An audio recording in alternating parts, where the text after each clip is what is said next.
امیدوارم این روزای لعنتی هر جور شده سریعتر بگذره. خدا شاهده ندارم دیگه تو فکرتم همش یک سره. آخه گناه من چیه بگو که باید اینجوری دل بد بشکنه. حتی انقدر دوستت دارم که نمیخوام ما همو بالا سری بشنوه. چقدر بیرم میتونه باشه یه آدم واسه کسی مثل من که انقدر سادم.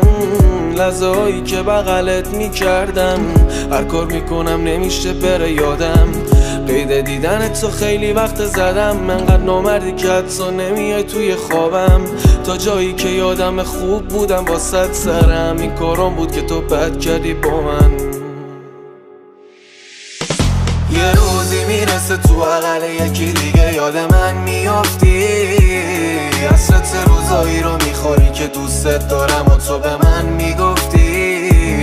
وقتی که همه از پیشت رفتن حرفام و یادت میاد که هیچکی واسط مثل من نمیشه، میگی درست میگفتی. یه روزی میرسه تو عقل یکی دیگه یاد من میافتی. حسرت روزایی رو میخوری که دوستت دارم و تو به من میگفتی.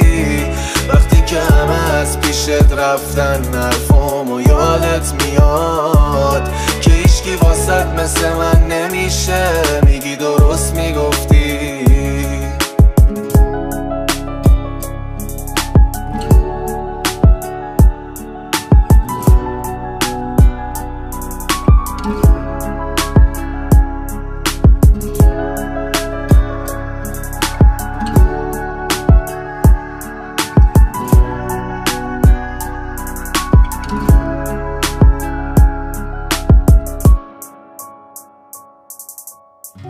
بعضی وقتا سوال میشه واسم کجا به کی بد کردم. هرچی فکر میکنم یادم نمیاد چوب کدوم کارم و میخورم اصلا. راستی آخرین باری که دیدمت رو کردی به هم و گفتی دل خورم ازت. منو جلو همه خورد میکردی چی نبود دادی که سر تلم و یادمون این بسط.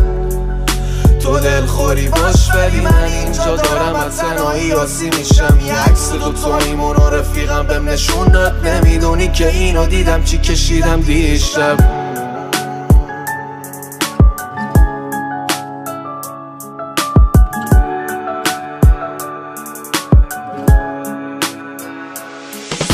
یه روزی میرسه تو عقل یکی دیگه یاد من میافتی. حسرت روزایی رو میخوری که دوستت دارم و تو به من میگفتی. وقتی که همه از پیشت رفتن حرفام و یادت میاد که هیچکی واسط مثل من نمیشه، میگی درست میگفتی. یه روزی میرسه تو عقل یکی دیگه یاد من میافتی. حسرت روزایی رو میخوری که دوستت دارم و تو به من میگفتی. وقتی که همه از پیشت رفتن حرفام و یادت میاد که هیچکی واسط مثل من نمیشه، میگی درست میگفتی. ققنوس حسین شهرام.